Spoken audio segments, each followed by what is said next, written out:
സൂറത്ത് ബഖറയിലെ 168 എന്താ ഉള്ളത്? അതുകൊണ്ട് തന്നെ പെപ്സി കോള ഹറാമാണെന്ന് ലോകത്ത് ആരും പറഞ്ഞിട്ടില്ല. അതെന്റെ നാവിൽ വന്നിട്ടുള്ള ആ വിഷയത്തോട് എനിക്കുണ്ടായ അഭിനിവേശത്തിൽ നിന്ന് പുറത്തോട്ട് വന്ന വാചകം. ലോകത്തൊരു സലഫി ഉലമാകുമെന്ന് പറഞ്ഞിട്ടില്ല. അതുകൊണ്ട് ഞാനും ഇനി അത് പറയില്ല. ഞാനത് തിരുത്തുന്നു. ആ വാചകത്തിന്റെ പേരിൽ ഞാൻ ഖേദിച്ചു മടങ്ങുന്നു.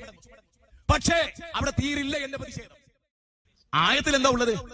നല്ലത് അനുവദിച്ചു, ചീത്ത നിഷിദ്ധാക്കി. ഭാഷാപരമായി അത് പറയാം. ഒരു കാര്യം ചെയ്യും, അത് ഹറാമാണ് എന്ന് പറയാം. അത് സാങ്കേതിക ശബ്ദമായി കരുതരുത്, മനസ്സിലാക്കുക. മറിച്ച് നിങ്ങൾ ആരെങ്കിലും കള്ള് അതുപോലെ കഞ്ചാവ് ഹറാമാക്കിയ പോലെ എന്റെ സെന്റൻസിനെ കുറിച്ചാണ് ഞാൻ പറയുന്നത്. ആ വാചകം ശരിയല്ല, അതെനിക്ക് പറ്റിയ അബദ്ധമാണ്. ഞാനത് തിരുത്തുന്നു, റബ്ബിനോട് പൊറുക്കലിനെ തേടുന്നു. ഒന്നുകൂടി ഞാൻ പറഞ്ഞു കൊടുക്കും. ഞാൻ നിങ്ങളോട് കാര്യം പറയട്ടെ. നിങ്ങളിപ്പോ മൊബൈൽ എടുത്തിട്ട് ചാറ്റ് ജിപിടിയോട് ചോദിക്കും, പെപ്സി കഴിച്ചാലുള്ള ഒരു ഗുണം, ഒരൊറ്റ ഗുണം. എന്റെ പ്രസംഗം കഴിഞ്ഞ് പിരിയുന്നതിന് മുമ്പ് തെളിവില്ല.